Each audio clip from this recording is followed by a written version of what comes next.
Memasuki masa tenang jelang pemungutan suara, sejumlah alat peraga kampanye berupa poster, spanduk umbul-umbul dan baleho masih bergelantungan di pohon, tiang listrik, tembok pembatas persimpangan serta di tempat strategis lainnya di Kota Palembang, juga di perbatasan wilayah antara Palembang, Kabupaten Banyuasin. Minggu tanggal 24 November tahun 2024. Dari pengamatan media ini sejumlah kawasan yang masih ada APK diantaranya kawasan perbatasan Palembang, Banyuasin di Jalan Pangeran Ayin hingga arah Kenten Laut. Di sepanjang Jalan Nurdi Panji hingga arah di persimpangan arah Bandara SMB 2, hingga di sepanjang Jalan Sukabagun Kota Palembang. Seperti biasa APK ini dibersihkan oleh tim gabungan Komisi Pemilihan Umum KPU.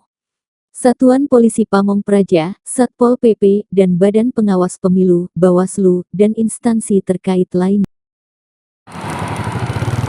Alat peraga kampanye di sepanjang Jalan Kebun Sayur, Jalan Bandung. Masih terpasang